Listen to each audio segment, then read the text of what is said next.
En este vídeo os vamos a contar los secretos de uno de los edificios más infravalorados de Donosti.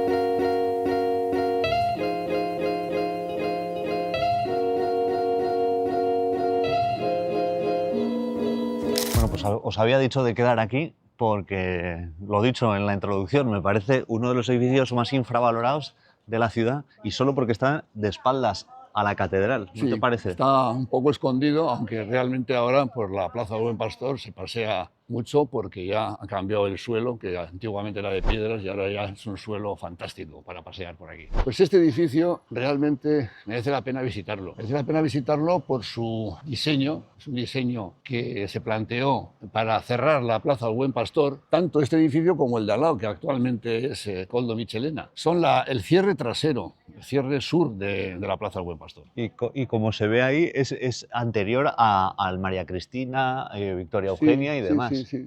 Esto se quiso cerrar la Plaza del Buen Pastor porque ya la iglesia de Buen Pastor, que luego acabó siendo catedral, se había inaugurado ya y entonces, claro, quisieron darle ya el cierre a toda la plaza donde está la catedral. Y así, de esta forma, ya se formó todo lo que es la Plaza del Buen Pastor, que es un conjunto monumental muy valioso dentro de la ciudad. ¿Qué nos decías antes de empezar a grabar de los frisos? Sí, yo al leer y documentarme un poco para este vídeo, he descubierto que estos frisos cerámicos, que siempre me habían sorprendido porque no son muy típicos de San Sebastián y que realmente hay en pocos edificios, tienen una historia muy interesante. Resulta que estos frisos fueron diseñados y realizados por Daniel Zuloaga.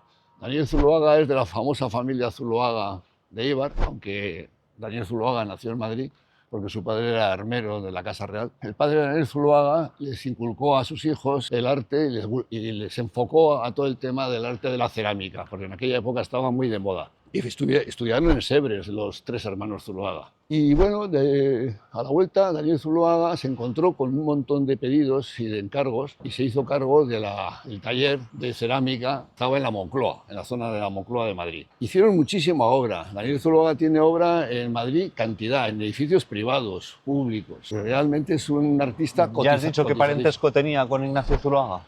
Daniel Zuloaga era hermano del padre de Ignacio Zuloaga, o sea que era tío de Ignacio Zuloaga. Todos estos frisos de cerámica que se ven aquí, con esas guirnaldas, son preciosos desde mi punto de vista y le dan un toque que en San Sebastián hay muy pocas representaciones. Sí, muy poca decoración ornamental a los edificios. A finales del siglo XIX y principios del XX estuvo muy de moda, pero aquí en San Sebastián no hay demasiados ejemplos. Había 4 ejemplos de la obra de Zuloaga en San Sebastián, que eran la Plaza del Chofre. Pasa que la Plaza del Chofre ha desaparecido.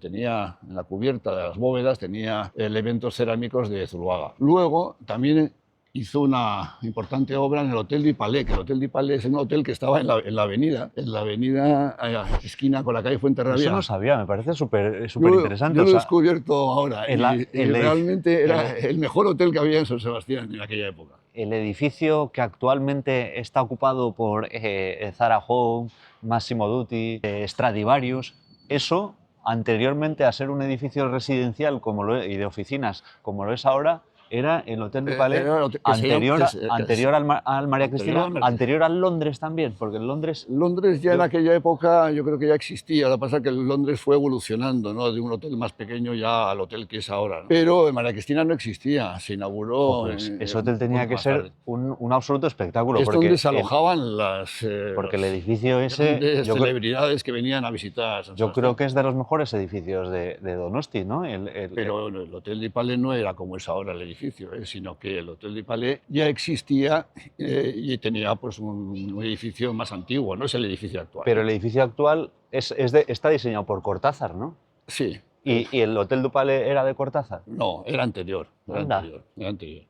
Y entonces hay obra de Daniel Zuloaga, había obra de Daniel Zuloaga en el Hotel du Palais. Y bueno, y luego también hay una representación de unos trabajos de Daniel Zuloaga, un edificio de la calle Prim, con fachada Prim y fachada Árbol de Guernica, que es la casa, creo que es el número 17 de la calle Prim, que tiene en 3 de las plantas, tiene unos frisos ahí de cerámica muy bonitos, merece la pena verlos. Y también has comentado los dragones de uno de los puentes, ¿verdad? Sí, claro, efectivamente. Y luego, el puente de María Cristina, en los costados de lo que son los nervios de los arcos del puente, vemos que hay una cerámica que representa a un animal mitológico, una especie de dragón alado, en amarillo. Los que mejor lo ven son los que van remando por el río, pero si no también, si vas paseando por los dos paseos, por el paseo de la zona del Árbol de Guernica o por el otro lado, por Federico García Lorca, te encuentras con esos dragones que los estás viendo ahí en primera fila, y realmente son muy bonitos. Este edificio se construyó y bueno, fue diseñado por Domingo Aguirre Bengoa y como pone ahí en las fechas, entre 1907 y 1909. Es todo de piedra arenisca de sillería. Que toda esta piedra, creo que ya lo hemos dicho, toda es de la cantera. Toda viene de Igueldo. De la cantera de Igueldo. Que quedaría agotada, porque que no hay más que representaciones aquí, todas dentro de estos edificios. Que es una de las cosas que más llaman la atención a los turistas, sí. que cuando llegan a Donosti, por culpa de la piedra arenisca, les parece que es una ciudad muy, muy afrancesada, y ya solo por eso, por el material de la piedra. Pues este edificio, aparte de la piedra arenisca, también tiene unas mansardas muy francesas. De aquí no se ven, pero cuando vayamos a la parte delantera veremos que esas mansardas son muy, muy parisinas. Bueno, aquí tenemos los famosos 4 leones, que ahora ya, como no se mandan cartas prácticamente, pues la gente ya ha perdido un poco la relación con estos buzones, pero es que antes todos los donostiarras y los no donostiarras veníamos aquí para Donosti, para Guipúzcoa o para el extranjero. Y los niños, bueno, aquí los niños se lo pasan bomba, porque en cuanto un crío aparece por aquí, lo primero que hace es meter la mano a ver si le muerde o no le muerde el león, ¿no? Estos leones es un símbolo de Correos. ¿Están desde el inicio del edificio o desde la instalación de Correos? Estos están aquí desde que Correos se instaló en este edificio, que eso fue en 1965, se inauguró la oficina de Correos aquí. Ahora comentaremos lo de Correos, porque este edificio no se hizo para Correos. Yo pensaba que sí, yo pensaba que lo hicieron ad hoc para Correos. Este edificio se hizo para la Escuela de Artes y Oficios, que estaba antiguamente, en 1873 se inauguró el edificio original de la Escuela de Artes y Oficios, que estaba en Garibay, esquina con Andía, que ahora es Caja de Ahorros Provincial, bueno, ahora Cuchabank, pero en aquella época era la Caja de Ahorros Provincial. Y bueno, y esto se hizo para la Escuela de Artes y Oficios. Y aquí estuvo, hasta el año 45 estuvo la Escuela de Artes y Oficios.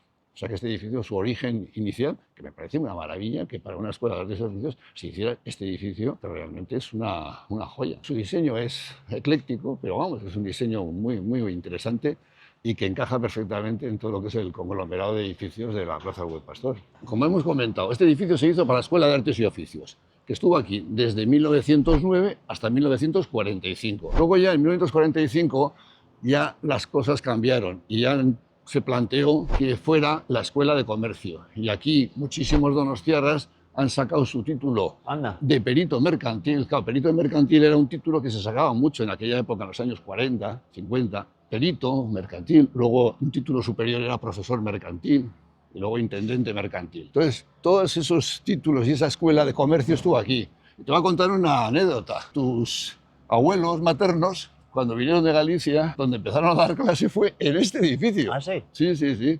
Claro, porque ellos estuvieron aquí, yo creo que llegaron aquí por el año 54, por ahí, 56. Y claro, este edificio hasta el año 60 fue la Escuela de Comercio, con lo cual tus abuelos dieron clase en este edificio. Y luego ya pasaron al edificio de la Escuela de Comercio Empresariales de Amara. 3 usos ha tenido este edificio, que son Escuela de Artes y Oficios, Escuela de Comercio, y a partir del año 65 se inauguró la oficina de Correos que todos conocemos. Y guarda un pequeño secreto que yo no conocía hasta que el otro día miré para arriba, que no es habitual lo de andar mirando para arriba. ¿Lo descubrimos? Vale, venga.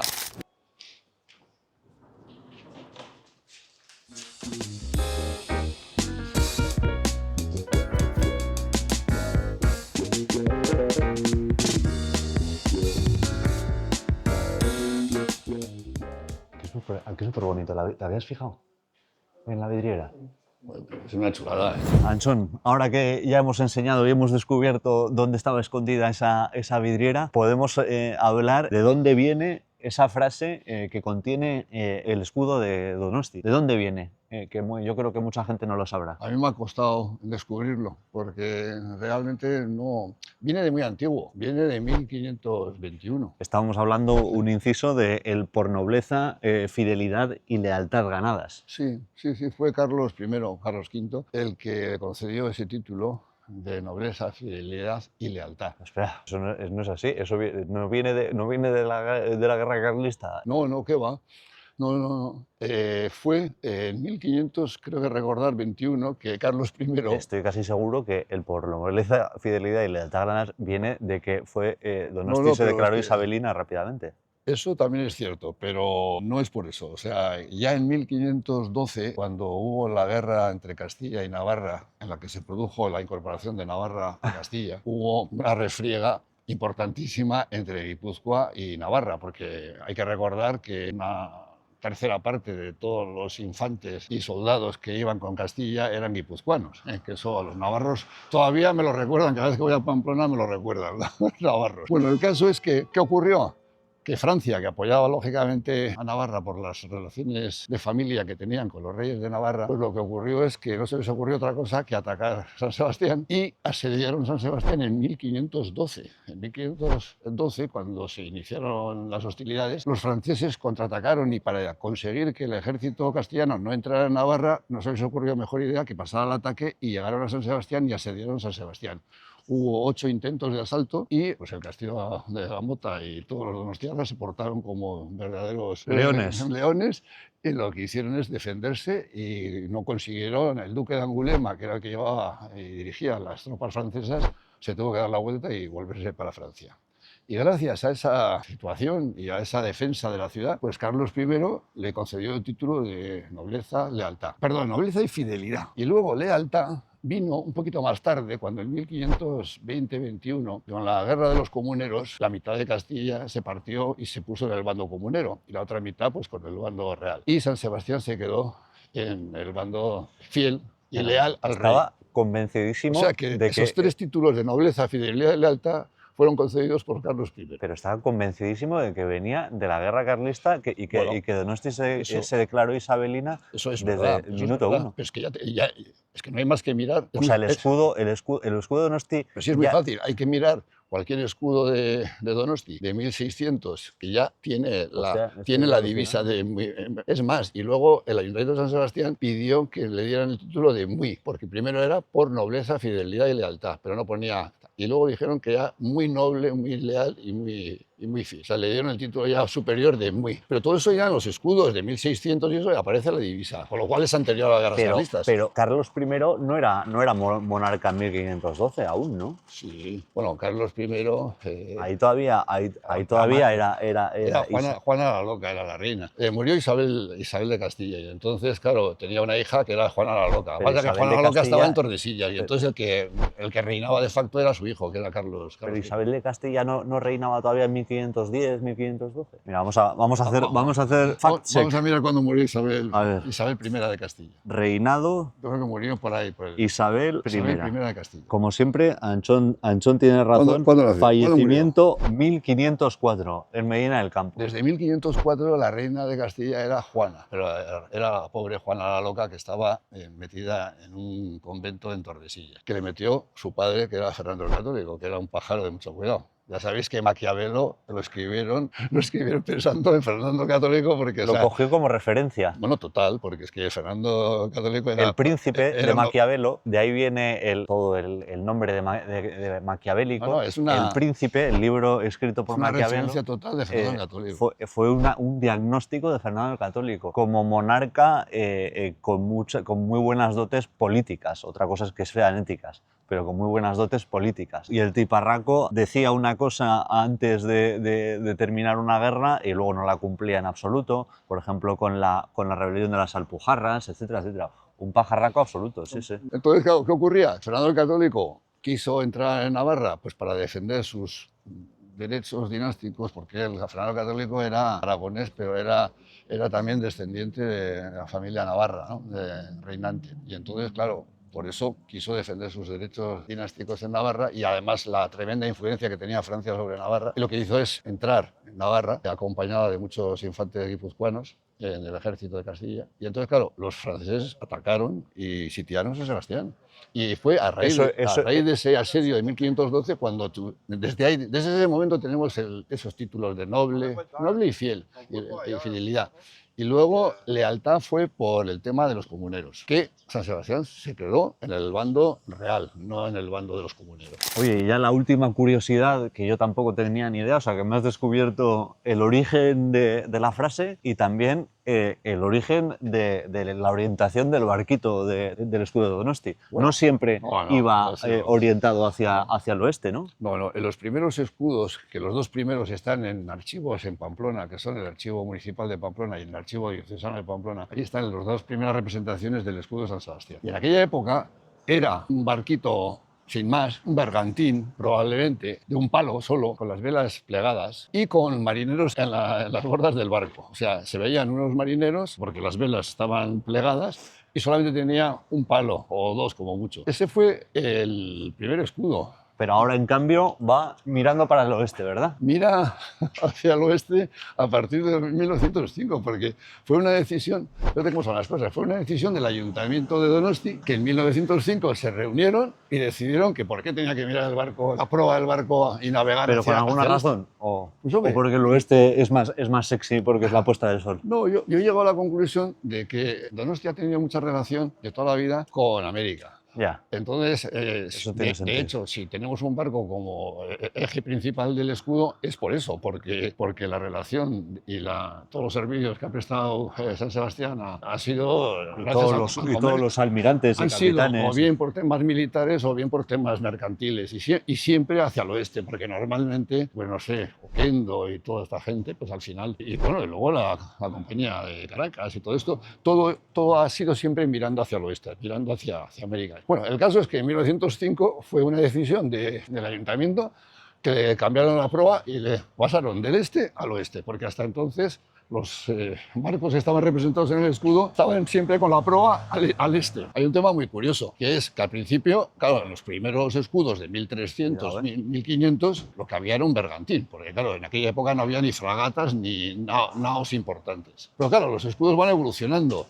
Entonces luego ya, en cuanto aparecieron las fragatas, pues les pareció más interesante colocar una fragata de 3 palos en el escudo con las velas ya desplegadas. Entonces son los escudos que conocemos nosotros actualmente. Luego se quiso, cuando ya nació Antonio Oquendo y con todo el tema de Oquendo, pues se quiso que el barco representado fuera la nao capitana de Oquendo, ¿no? O sea, aquí cada uno va poniendo sus pinceladas. La guerra por su cuenta. Pero ahora, en estos momentos, el escudo que tenemos oficial ha vuelto a los orígenes y el barco que se ha representado es un bergantín, que es más sencillo, es un barco más sencillo. Más pequeñito, ¿no? Si tú ves el escudo de 1600, 1650, 1680 y le dio un cheque en blanco ahí a Cortázar y dijo, haz aquí lo que te parezca.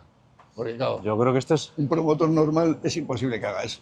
Una cosa que se me ha ocurrido hoy en el despertar, siempre hacemos el test de Areizaga a nuestros clientes, hosteleros o locales comerciales, pero no se lo hemos hecho a Anchón, se lo tenemos que hacer a Anchón, ¿verdad? ¿Por qué? A ver cuáles son sus respuestas. 100%. ¿Y a ti? ¿Y el que te lo haga a ti?